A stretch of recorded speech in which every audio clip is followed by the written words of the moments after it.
All right. Well, I'm sure people keep on trickling in as these webinars do. And I let everybody know that we're recording this. So if you need to come back and see it at a future time, you can do so. And I'll let you know where you can find that.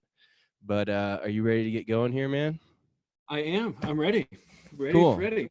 Cool. So we're already recording. We've been recording the whole time. So this is we're ready to roll.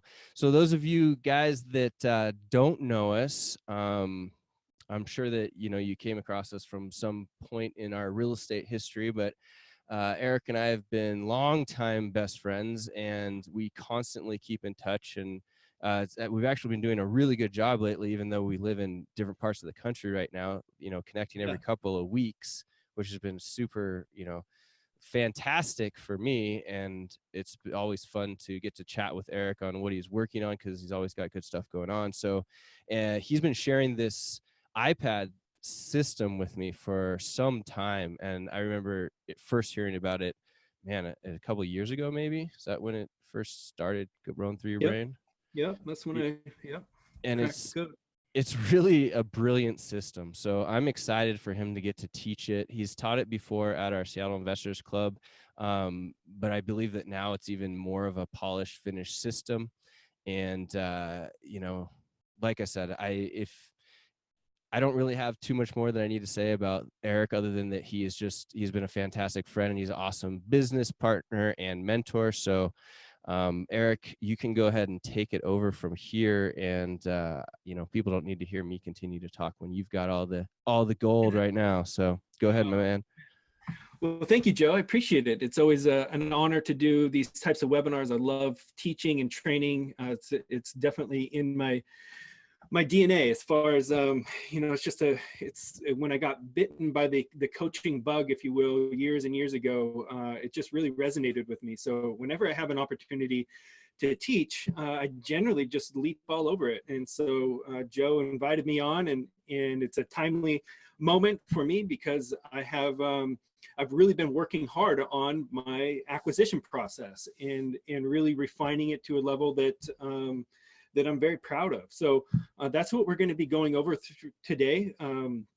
We're going to be going over creating seller appointments that close. So this is my forte. This is what I really, gets me up in the morning all excited, is meeting with sellers at their property, negotiating deals, and signing contracts on the spot is ultimately what I love to do. I've been, called a quote unquote deal junkie, if you will, or, this, that, and the other thing. It's I'm a little bit of an adrenaline guy. And maybe that's just because I have resonated with the seller appointments, maybe just because of the kind of adrenaline or the rush you get when you do a great job at a seller appointment. And so anyways, I have done a ton of seller appointments, and I'll get to that here in just a second. But really quick, from a high level overview, we're going to be on this webinar for about 60 minutes. I'm going to try to really not go too much longer than 60 minutes. And in that time, we're going to be going over how to set good seller appointments. So the setting process, presenting offers effectively, and how to use your credibility packet. If you don't have one, how to use one. I'll show you the credibility packet that I use with success, and then manage the expectations of the whole process. And then, of course, last but not least, is the following up to win. A big portion of our success is around the follow-up process. So if you can't get the contract at the point of sale or the first appointment, you got to win through the follow-up. So having a full process from top to bottom in a well-rounded process is critical. So I'm going to be going over all of this, and this is what I'm going to be showing today and highlighting. It's my process from start to finish, and it's something that you can do. And I'm going to use the term the old-fashioned way, with paper and pen and print everything out and go that route. But I'm also going to be highlighting how I've been able to accomplish my seller appointments paperlessly with my iPad. So like Joe was saying at the beginning of this call, I made the I kind of had this vision, or I just really um, really knew that with the Apple Pencil and the progress that they have made with the iPad operating system and the apps that are available in today's market, uh, I could see the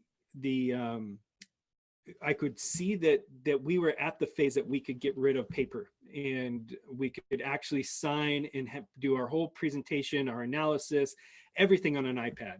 And to me, that was really, really attractive. So I spent a long time while I was doing a high volume of seller appointments.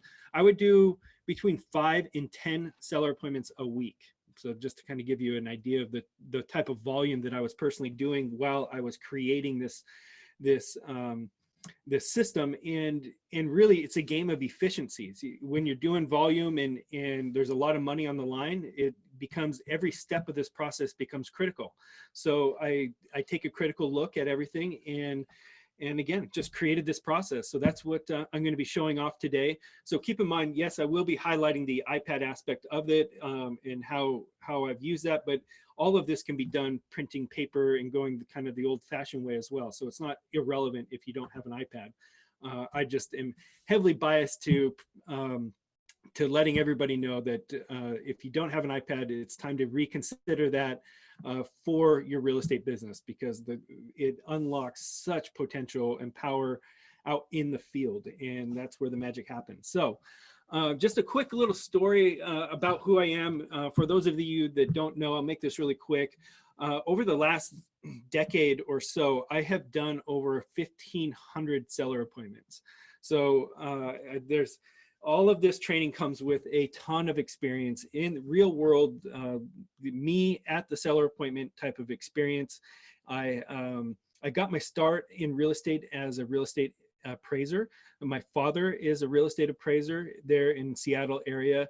And I got right into the family business of appraising out of high school. So when the rest of my friends were going to college and doing that route, I picked a trade of real estate, and specifically appraising at that stage. And so I got my real estate appraisal license right out of high school, and I appraised full time for about 6 years with my dad right there in King and Snohomish County in Washington, Seattle area.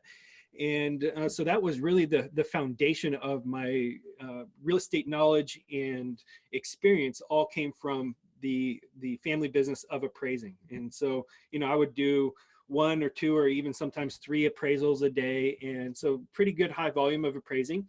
I got in 2005, in 2006, I got my broker's license because the market was shifting and the world of appraising was really uncertain. And so I needed a different avenue to look at real estate or make money within real estate. And so I got my broker's license. And then not too long after that, I was in the, kind of the mindset shift of like, okay, how to make money in real estate. And one of the things that I stumbled across was the concept of investing into real estate, and specifically the buy, fix, and sell model of real estate and or wholesaling real estate. And so as I was, I had years of real estate experience at this time, but I still knew that I wanted to continue to grow within real estate. I met Than Merrill at this time back in 2006, and at the local RIA event in Bellevue, Washington. And I just kind of connected with Than, what he was teaching way back when. Than Merrill was just getting started as the founder of Fortune Builders and CT Homes. And he had a lot to share, especially at that time, and was really impactful to me. And I joined the mastery program way back then. I joined it with Joe, actually. And Joe and I then combined forces and created SeattleRealEstateInvesting.com, which is still going. And I was one of the Fortune Builders as a student. I was one of their case studies. So they love to kind of, highlight my progress within their coaching program and showed the big checks and wholesaling volume and all of that. And through that time, I became closer and closer friends with them. And so I got offered a coaching position there. I took that coaching position. So I was doing active real estate and I was coaching. their entrepreneurs and clients at Fortune Builders. And that led me actually into speaking for them. So then I started getting onto stage and speaking and presenting about real estate. And ultimately, fast forward a bit, I was recruited down from Seattle down to San Diego, where I live now, for more opportunity at Fortune Builders. So I really dove into the education aspect of real estate investing, and I developed the inner circle for them. And I eventually got over to CT Homes here in San Diego County, where I was working right alongside JD Asasian, growing CT Homes and running all of their acquisition or marketing for direct to seller and acquisitions. So I was in the seat of creating the marketing message that got the phone to ring, and then converting those phones, the leads from the phone all the way to signed contracts in the field. So that was my responsibility. So I led a team, and we did really high volume doing that. We were just around the 100 transactions a year type of volume, which was a lot and a lot of fun, and kept everything really exciting. I was recruited from there to REIG, which is a competitor of CT Homes here in San Diego County, and to develop their direct-to-seller acquisition process. They had more seller leads than they could handle, and so they really needed somebody to come in there and build out a process for them to handle direct-to-seller leads. And so I went over there, and in 1 year, I did over 250 seller appointments, and I closed 98 seller appointments that year at REIG. So that was a big year for me as an acquisition guy, and that was in 2018. And since then, I moved on to creating my own startup and my own consulting business. I was kept getting hounded for just consulting work and help me here, or implement technology in my business over here. Because of my time at Fortune Builders, I just I got pulled back into the consulting realm, which I love. And so I'm happy to be here. I work, not only do I do acquisitions here in San Diego, but I work with people all over the country from a marketing and consulting perspective, helping them generate more motivated seller leads, and carrying my clients all the way through the acquisition process so that they have a business that can scale ultimately. So I threw this little picture in here of my workstation. For whatever reason, it's every time I do a presentation, it seems to come up with my workstation. And I don't know how significant it is to anybody else, but just know, like, I run a 3-monitor setup. When I'm doing my acquisitions, I got my deal analyzer on one screen. I got the property map, the Google Maps on another screen, and the MLS on the other screen. And that's pretty much the workflow. And you can also see my iPad down on my desk right there, because the iPad is what I use when I go out into the field. And so I build all my files on my desktop, and then I use my iPad out in the field to take all my notes and pictures and do the fine tuning of the analysis. So I'm going to break all that down for you, but just to give you a little snapshot of my world right there.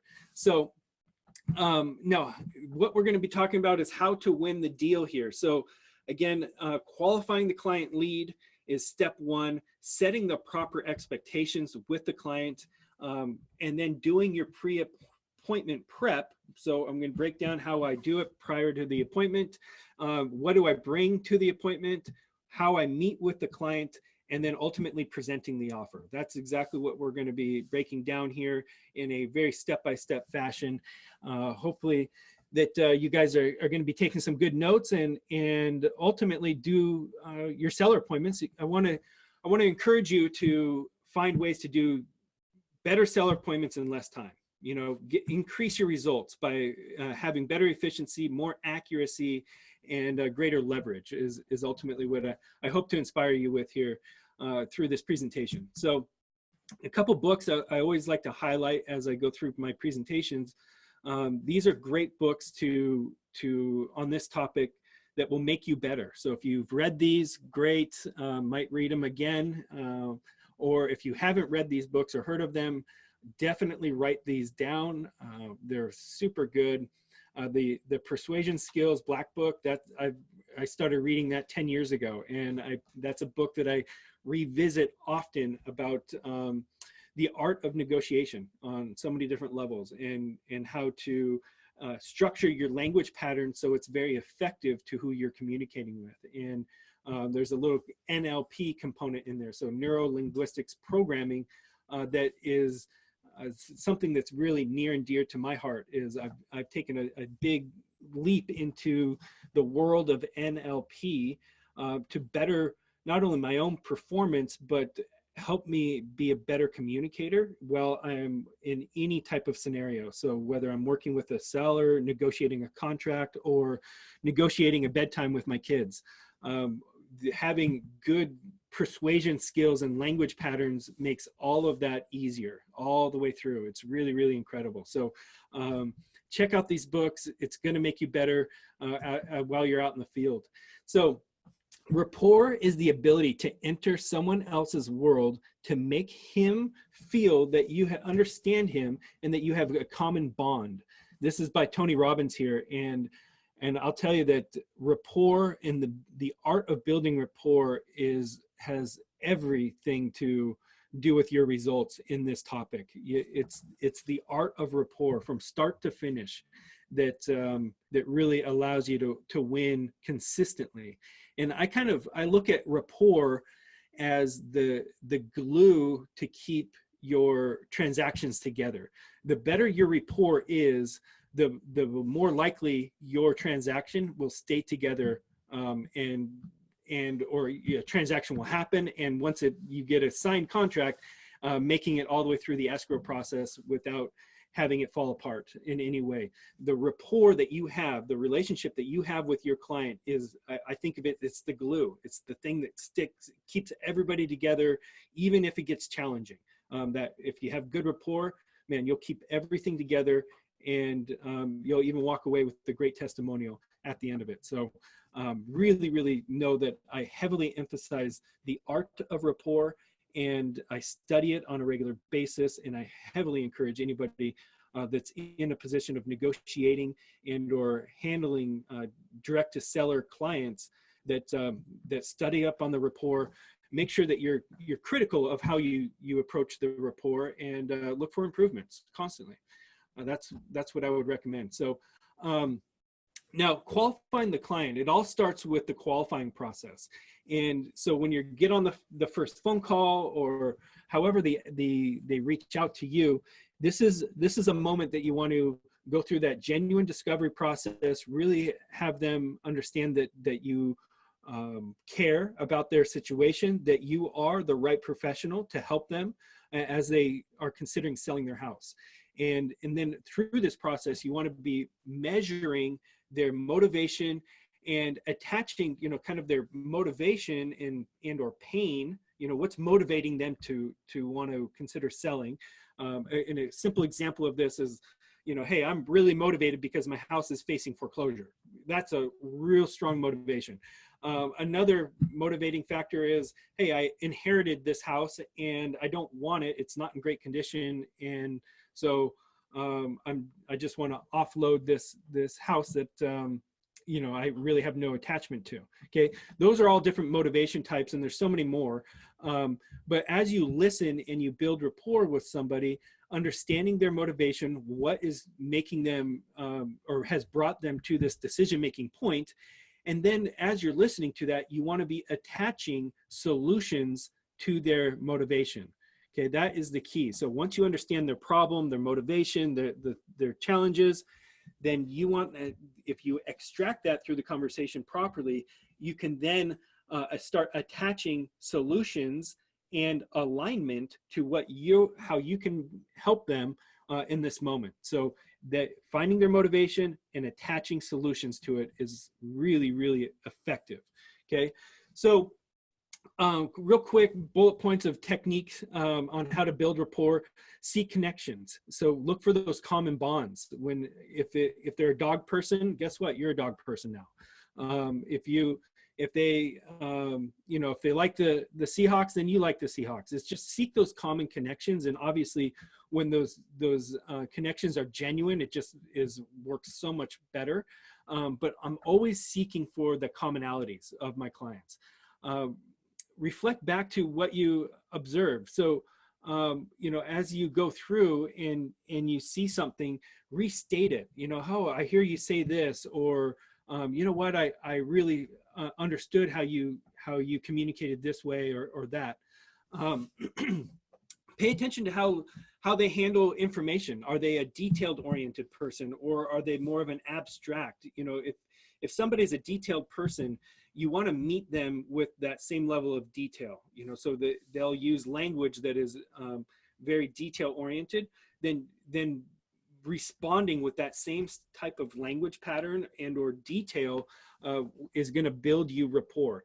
If somebody's really vague and or kind of soft conversation, and you come back with a really detailed approach, and you're not in alignment with your communication style, it's hard to be in rapport. So I'm always looking to kind of mirror their patterns, their speech, the words that they're using. All of that is they set the tone, and I just follow along right with them. Okay. I always give my clients the benefit of the doubt, so I never want my clients on any level, especially at the beginning, to feel like that I don't believe them, or that they're wrong in some way. Even if their opinion of value is something that I don't agree with, I always give them the benefit of the doubt, like maybe I'm missing something, and that's okay. So I always go through that process. Respect their version of the world. Everybody has their own version of the world. And so I always am very mindful of just being very respectful of their version of the world. Whether I agree with it or not is irrelevant. It's just carrying that level of respect, and know that, hey, that's their version, and I see it differently, or maybe I agree, it doesn't matter, but I always respect their version of the world. And then last but not least, stay in flow, meaning, try not to be scripted on any level. I'm not a big scripted fan. I don't like scripts. I like to be in the moment, stay in the flow, really genuinely care. And if you can kind of do everything that I'm talking about here and stay in the flow while you're doing it, it's incredible how far that rapport will take you as you go through this. So a couple examples of their building rapport and asking good questions is paramount. So, number one, have a complete, accurate understanding of the client's exact situation, and then bond and create the solution. So the better your questions are up front, the better that you can create the solution that's in line with their issues or motivation or whatever else. I put a little smiley face here, smile, because that's for real. I didn't put that there just to do it. I put it there because I really, over the years, and this might sound hokey to some people, I get it, but let me tell you for real, that the more you smile, the more it comes across in your tonality, in your energy of your call and everything else. So if you're in sales, just be mindful of your smile, be in a good attitude, and people will generally follow you into that good attitude. So for what it's worth, man, smile as much as you can whenever you're working with clients and building rapport. Okay. I always ask the question, what is it that you were hoping that we could accomplish today? I use the word we because I want them to subconsciously know that we are going to be working together to accomplish whatever they need to accomplish. And I'm lending my ear, like, hey, what is it that you were hoping we could accomplish today? And and how can I help you? Ultimately, what can I do to help you? And as they answer this, the next thing I always ask is, have you ever considered working with a real estate agent? Why or why not? If you're considering selling your house, most people will sell it through a real estate agent. Have you considered that? And I'd love to know why or why not. This is a very telling moment. This is where the seller will oftentimes say, oh yeah, I'm considering a real estate agent. In fact, I'm interviewing 3 or 4 real estate agents. Okay, so why are we talking? Oh, well then, if I can avoid working with a real estate agent, then I would. So if you can make me a good offer, then I can avoid working with a real estate agent. That's an example of one type of a response. Or right away if they say, you know what, I just don't like real estate agents. I don't know one, and I'd much rather just not work with one. That's another type of response. So I always want to know right up front, why or why not are you, have you considered working with a real estate agent? I think it's such a telling conversation piece right there. Then I'll ask them, hey, so what's your biggest challenge in general? I'm kind of alluding to in the realm of the property, but I say it in an open-ended way that sometimes you get a personal response back, like, oh, my biggest challenge right now is my health. I just can't, I can't live in this house, or I can't take care of it anymore, and my health is deteriorating. Those are some real world answers, and or maybe it is just the fact that they have this property that's a pain in the neck or a foreclosure. So I don't want it to seem like I already know their issue, even if I do, or their challenge or anything else.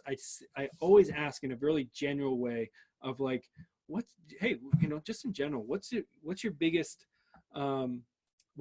challenge going on right now with selling your property, with life in general? Like, tell me what's going on. And then if you, the next thing to do after you kind of get them talking is have them elaborate on the effects of that challenge on their life. Okay. So let me ask you, what are the effects of that, of that challenge on your life? And you get them to open up at a deeper level. As you're doing this is all the art of rapport. You're sinking the rapport in further and further, as long as you do this appropriately. Then I ask them about a plan A or plan B, so, hey, so if plan A doesn't work, are you open to considering other options? Okay. I always want my clients open to other options, so that I don't run into just a brick wall. No, like, all right, so let's try to, work on a deal where I structure my offer and you're going to like it. And if that works, great. We'll call that plan A. But if plan A doesn't work, what other options are you considering? That's how I'll seed that and make sure that they understand, like, it's not just one option here. I'm gonna present multiple options, and as long as you're willing to consider other things, our conversation should stay alive. Essentially, I'm dodging and weaving from a no, or being trapped down by a no. Okay, so tell me about your property. Any major issues that you know about? Just in general. I don't go so crazy about all of the long list of details necessarily. I just want to know the major issues of the house. I don't want this to be like an interrogation.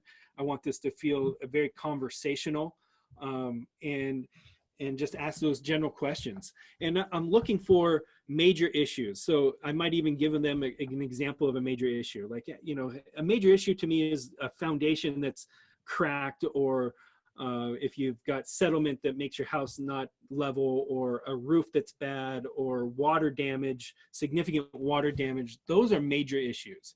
And so I might even pre-frame that question, and so that they have some guidelines into it, because largely we're going to assume that the property's in average to low average type of condition. And as you're explaining all of this process, a motto that I really try to stick to is just keeping it simple as possible. The more simple that you talk about this process, the more attractive the process is in general. Okay. And so, like, how do you come up with your offer? What's your offer price? How does that work? Tell me how you come up with your offer. The answer is very simple. It's based on the comps, the comparable sales within your neighborhood, plus the condition of your property equals the offer price. Okay, so we take our comps, and then we add the condition component. So if your house is in great shape, we take that into consideration. If it's in really poor shape, then we take that into consideration. But those are the two ingredients that dictate our offer price. It's very simple. Comps and your condition equals our offer price. So there's no trickery here. It's just that simple. The faster I know, and get a good handle on the comps in your neighborhood, And then again, the condition. So whether the condition on a verbal level over the phone and or better yet, in person. So I always try to get as much condition information as I can on the phone initially so that my desktop analysis is as accurate as it possibly can be. However, I also know that that can and will change once you get out into the field. If the conversation goes to an appointment set, I'll take this conversation, I'll do my desktop analysis, but I'm very, I know very well that it could change once I get out into the field. So being able to make those adjustments in the field becomes critical, okay? So this is what my desktop analysis looks like in a general sense. I use my deal analyzer, I pull comps, and I always keep a map view of my properties, of the comps, and then a list view. So I like to see the layout of where in proximity are the comps, and then all of the detailed line items of the comp data. So here, that's what you're seeing in this example. So I always want a reference of like how far away this one comp is away from the subject, or, you know, just kind of where the neighborhood is that I'm pulling my comps. I want that to be, you know, that's a really important factor in values. So I always make sure that I have a map of the comps with me, and the detailed line items of all the information on the comps. I create a client net sheet. So I work with my clients on 3 different options in general. So whenever I do my analysis, based on the information that I put into my spreadsheet, it will tell me what my cash offer can be. So option 1 is a cash offer, and you can see it's 130 in this example. And that's what the seller would net, because what I offer my clients is as close to what they'll net as possible. We cover all the closing costs, we cover everything. So it's, if I offer you 130, you're going to net not exactly 130, but really close to it. So option 2 is if the client was going to consider fixing their property up and selling it for the top of the market value, you know, how much they would make then, you know? So handling that objection of like, hey, I might fix this house up myself and then sell it, you know? Okay, more power to you. This is what the numbers would look like if you were to do that. Okay, and so I have extra holding time of 5 months. I've got a 6% realtor fee in there, and breaking that down to how much they would actually net in that given scenario.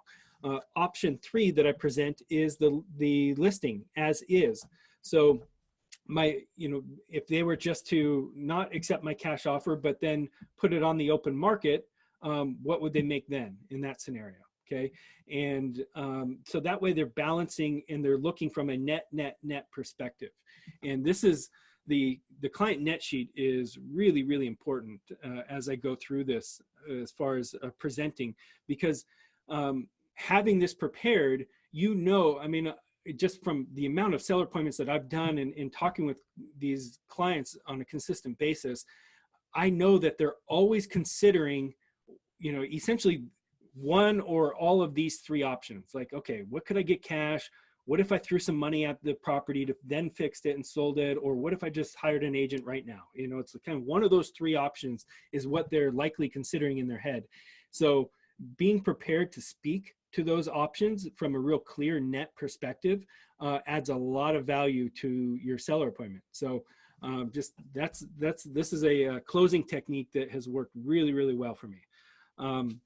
And then that third picture there, that is my deal analyzer. So all of these, this is all in my deal analyzer file. So these are just different tabs within it. And so I contain all of the analysis and everything all within one spot, okay? And so you can, like the old school way, you could print those out and go out in the field with the paper copy of what I just showed you. Or you can do what I'm doing now, which is, I have all of my seller packet all uploaded into my iPad, so it's all digital, and so I'm able to complete a full packet for my clients. And so I take that deal analyzer and the comps and everything, and I just drag it and drop it into a program that I use called Notability on my iPad, and that allows me to have a cover page for my offer packet, my letter to the seller, my credibility piece about my team, our preferred partners. So that would be the lenders or real estate agents or title and escrow that we use. I always want to talk about the team members that they would be interacting with as we go through a closing process. Okay. Any testimonials that I have 2 pages of testimonials. Then page 7 is the subject property. So this is what is recorded on the county records. Then after the subject property, I have the comparables.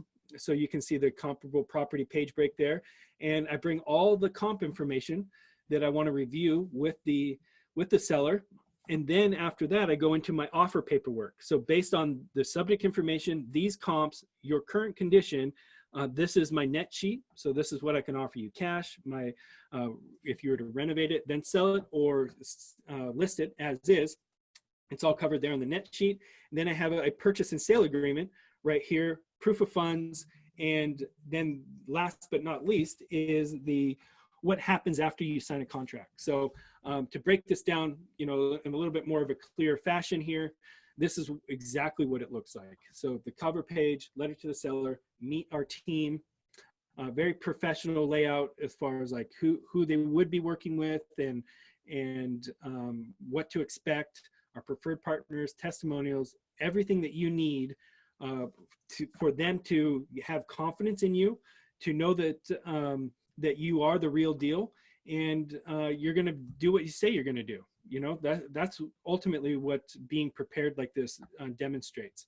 Okay, and then the subject property information here, the comparables, like we've just gone through, the offer paperwork. So my purchase and sale agreement is pre-populated, ready to be signed on my iPad right there as I go through this complete analysis with my client.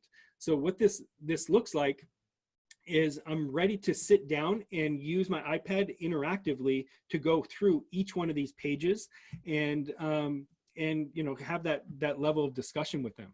Okay, so I'm going to digress just a second here and go back to before the appointment. This is something that I see people make a mistake on consistently, is they'll just go right from their office or right to the seller appointment, to the subject property, and they really haven't completed their analysis yet. They really don't know their value so well yet. So I think the best practice here, bar none, is to drive your comps, at least the comps that you feel are the most important comps. If there's like out of 10 comps, you might say 3 of them are really important.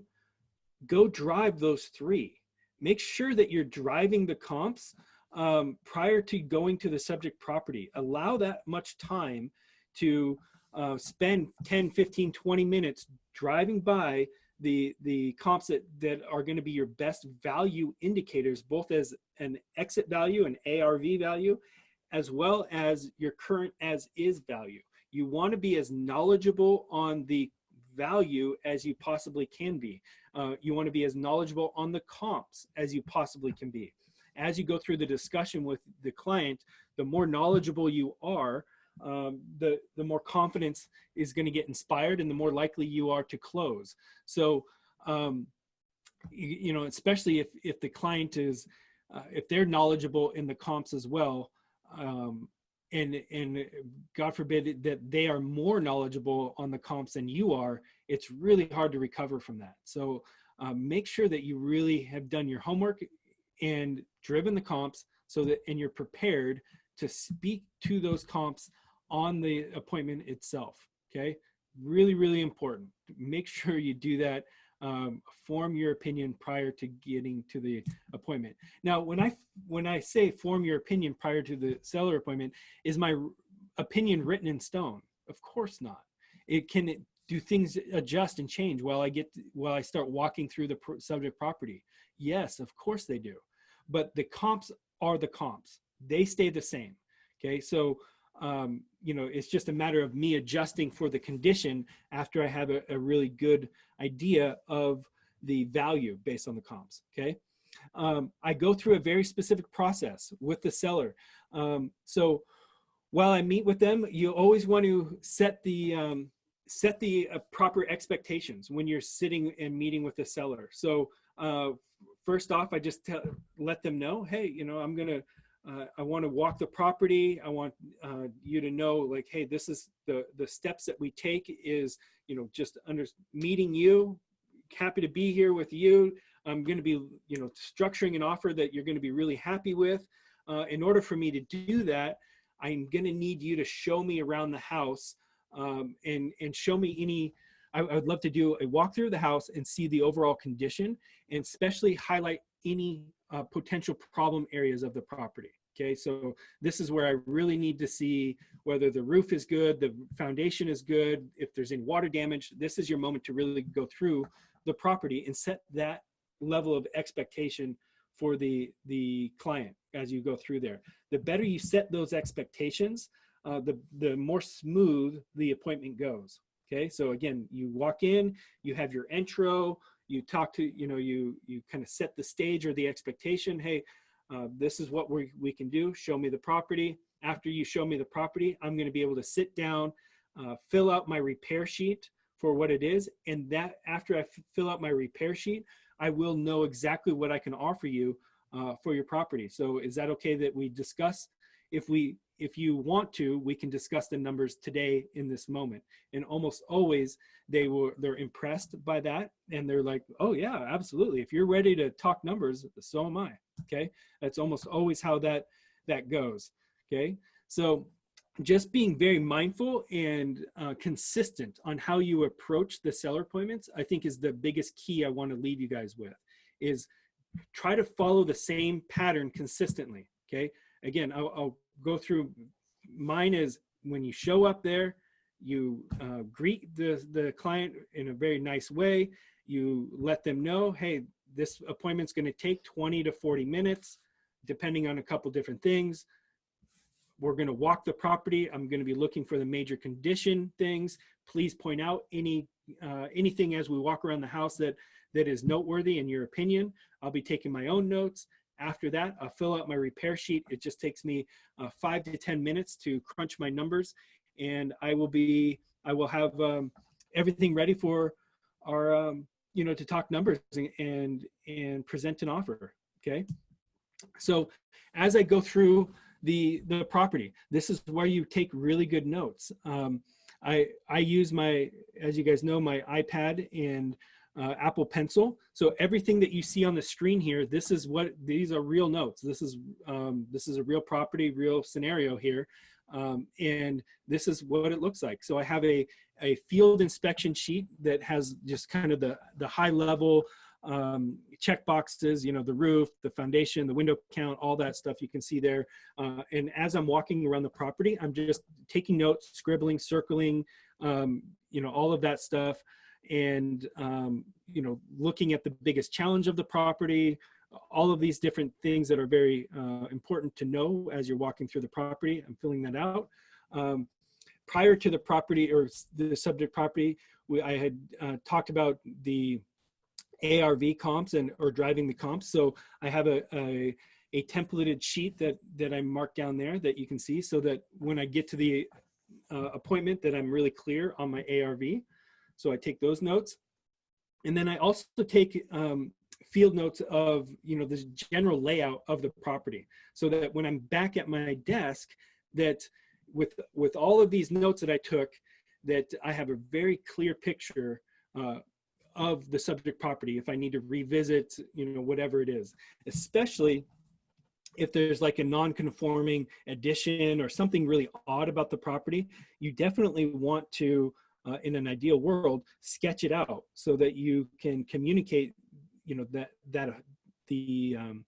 the layout of the house and any potential issues really clearly to your contractor, or whoever you need to as you move forward. So obviously collecting good notes is a major thing, and something that's really cool about as I use my iPads in this process, and I'm taking my notes in my Notability app, I can also record the audio of the environment. So as a note-taking app, you just hit record and it's just going to record all of the audio. So if you want to take audio notes or just record your interaction with your seller, the app has that capability, which makes it really good for training purposes and so many other things while you document your appointments there.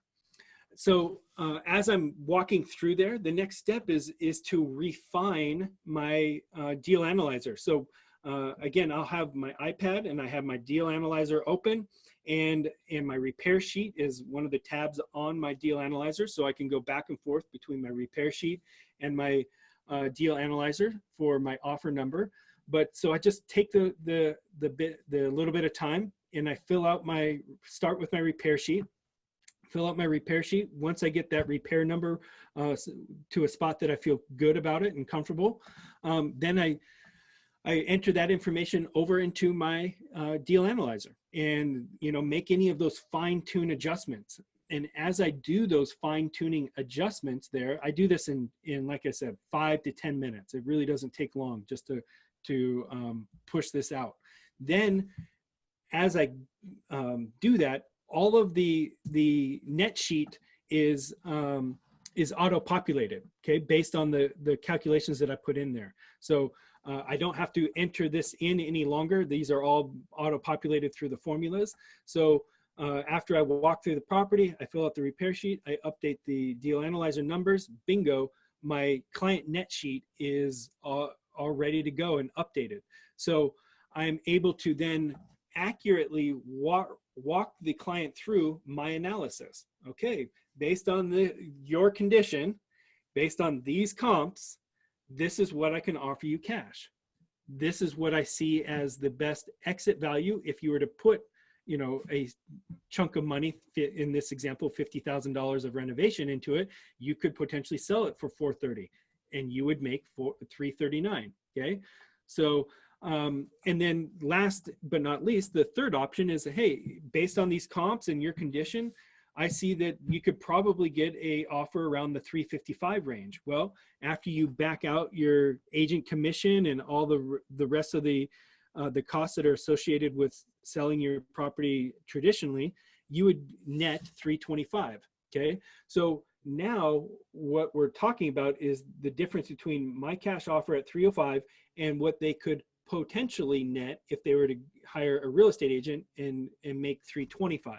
Okay, so I'm shoring up that gap between what my offer is and what they could expect on the open market. Okay, most people, if you allow them to, they will do the simple math, which is a killer. Is that if you say, hey, I can offer you 305 as my cash offer, and they have in their head, whether they talk to a realtor or they came up with this number themselves of that they could get 355 on the open market. Okay, they will do the simple math of, I'm leaving $50,000 on the table just to take your cash offer. Okay, that's how most people get the no, right?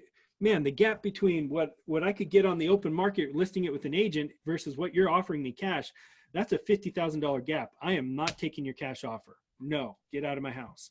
Okay, that's how a lot of people.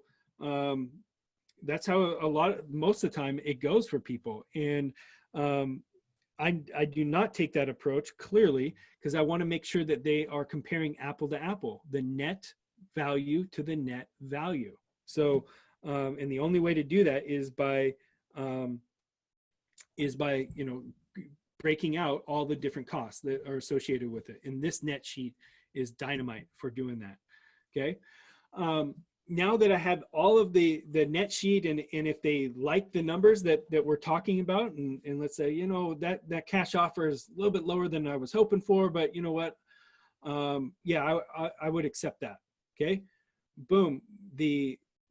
All the numbers that you put into your deal analyzer, they auto populate over to the purchase and sale agreement that's built in to the deal analyzer. So all of those numbers, the offer, everything, the date, all of that auto populates over so that you can actually sign the document on the iPad, sign the purchase and sale agreement. So you can see the two pictures here on the screen.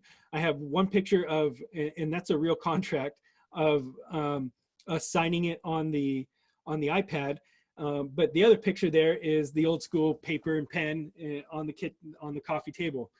I do contracts both ways, but primarily, if I can, I'm using the iPad to do it paperlessly. It's just that much better to do it that way. Because once we get the analysis and everything signed on the iPad and everything, I go through and continue to manage their expectations of the process for, you know, like, hey, what happens after you sign the contract? This is what's going to happen. You know, you're going to be this person's going to get in touch with you. Escrow opens here. The ongoing communication about any of this process is with this person in my office, or if it's you, whoever it is. But I always want to make sure that I'm leaving them with very clear expectations on what happens after you get a contract signed.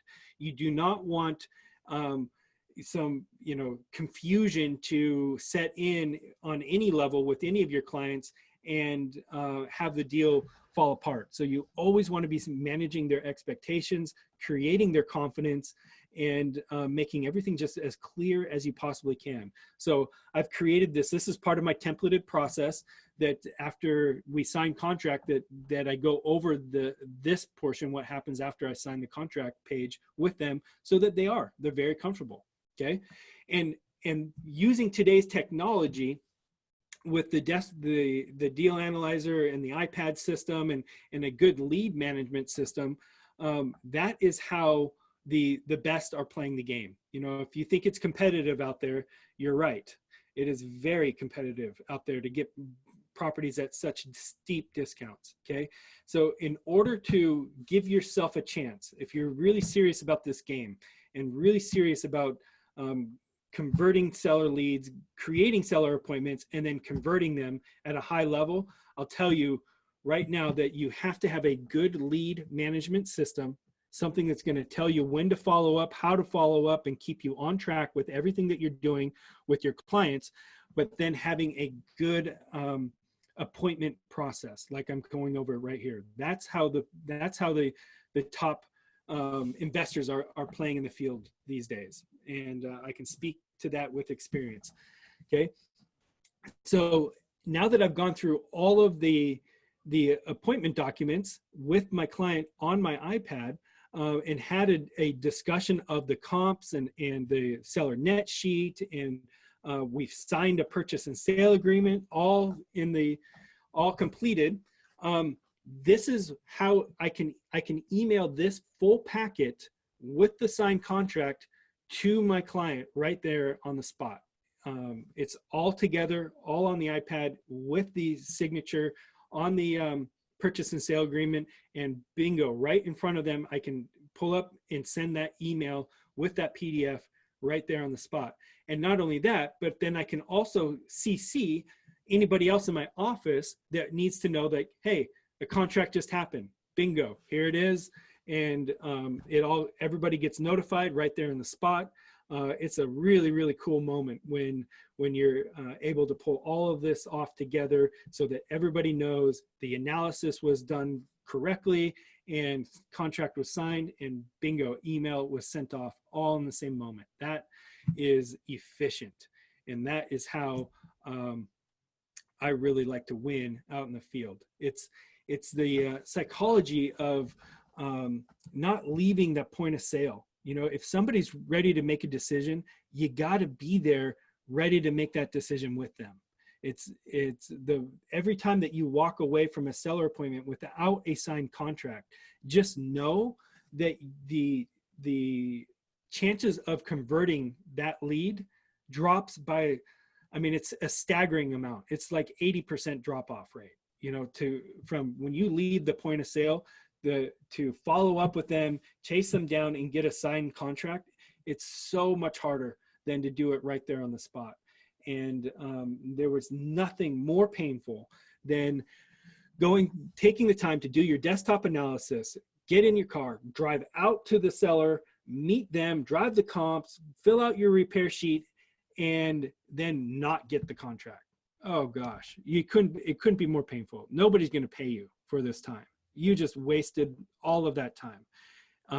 So that's why, and and just to say the obvious, I mean, if you're a wholesaler or a rehabber, these are like 20 to 50, even more $1,000 contracts. If you can wholesale a property for 20 grand, or do the rehab and make 50 grand, that's a serious moment to let slip through your fingertips. And so I was just committed to not having that happen, and really making sure that my seller appointments are on point, period.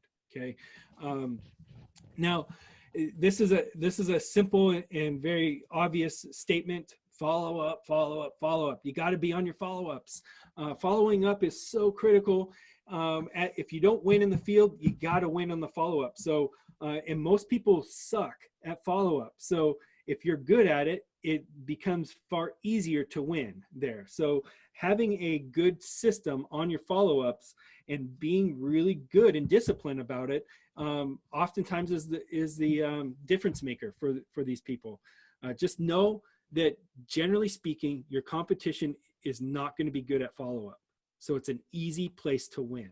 Okay. So just be good at follow-up, if nothing else. Okay. Now, doing all of this, linking all of this together, building the good rapport, doing your good desktop analysis, having all of the information with you at your fingertips, driving the comps, getting a really solid opinion of value prior to going to the subject appointment, then having a good subject appointment, setting the expectations correctly, doing your analysis on the spot, refining your numbers, and having an offer ready to go, and then talking to them about the next steps after this. Whether, if they get the contract, great, you're talking about opening in the escrow and who's going to be communicating with them through the closing process and making them feel very comfortable there. But if they don't sign the contract, then it's up to you to follow up with them and stay in front while they are making these big decisions, so that if they decide to sell, that they're selling it to you.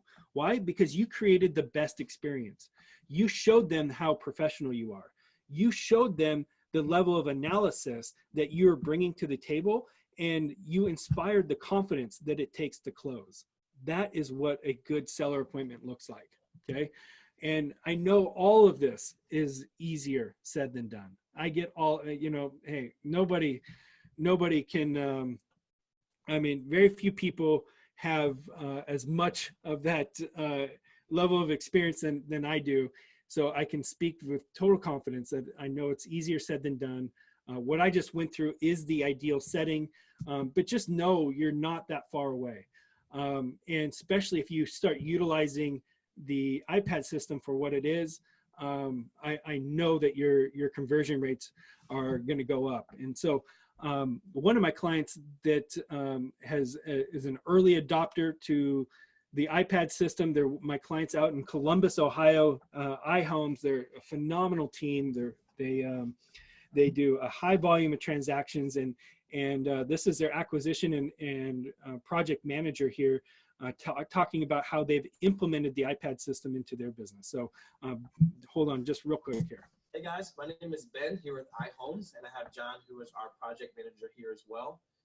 We're here to do a huge shout out to Erik Bee and his iPad systems that we've been using here for the past few months.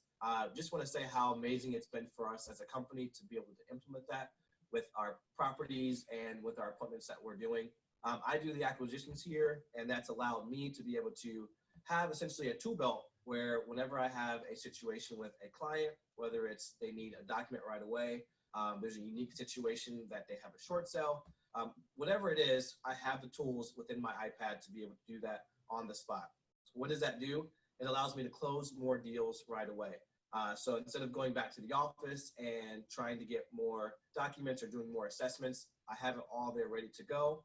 And of course, we all know in this business, timing is everything. So closing deals on that first appointment is a huge deal. It also allows me to send documents to whether it's title, whether it's our marketing team, whatever it is. Again, with that timing, if it's an auction that's closing in a couple of days, we have all those resources ready to go. I also have John here, as I mentioned, who is our project manager. So how has that really helped you Well, as Ben said, my name is John, and I am the project manager here at iHomes. And this iPad system has definitely streamlined the process completely. It has saved us time out in the field. One of the biggest examples I can give you is when I'm with a contractor, we don't have to wait a second day to get numbers or negotiate or even sign a contract. You can do it right there on the spot. So now we're not rethinking, we're just, on the dot sign, let's move on. So that's definitely streamlined, almost a day and a half of work per contractor, and we deal with hundreds of them. So that's basically how this has helped us here in the construction department. Yeah, honestly, so if you guys are serious about growing your business or want to do more deals, Erik Bee's got to reach out to. So thank you, Erik Bee. Really appreciate it here at iHomes, and let's continue to crush it. Yeah. So those are my lovely clients. I love working with them, and I love to see what they have done implementing the iPad system, not only in the acquisition world, but in their the way they've integrated it to their contractors and their rehab department has been really, really cool and fun to watch. So if you liked this training, if you resonated with this, if you feel like there's more to this and you want to get your hands on it, know that I just put together this as a complete product. My iPad system is a complete product. It's brand new on the market, and so I put together a special webinar pricing for us. And this is where you can go to the ultimatesellerappointment.com. The URL's right down there on the bottom of the page. But this is where you get my exact system. You get my deal analyzer, you get my offer packet, you get all the templates that I use for all of my field analysis. Every single thing that I do with my iPad to have the high level of conversions is all in this system. Not the iPad is not included. You have to have your own iPad.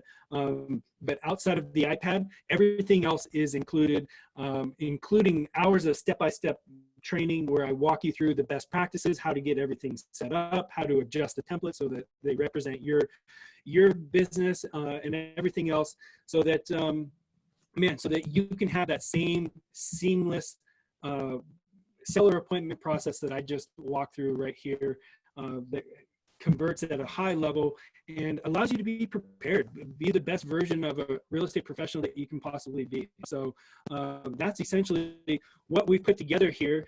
And again, we put together a really good introductory of pricing for the webinar. Again, it's brand new. This is it's not new to me. As we had talked about earlier, I've been using this system for over 2 years, but it's new in the sense that I just finally packaged it up into a downloadable product, so that anybody and everybody can have the same type of seller appointment process that I do. So by all means, if you're inspired, if you like it, check it out. The ultimatesellerappointment.com is where you go. You'll get to our nice little website here, and there's many different opportunities to click on there and go right to the checkout page. So super excited about that, and I look forward to working with everybody that wants to make that leap.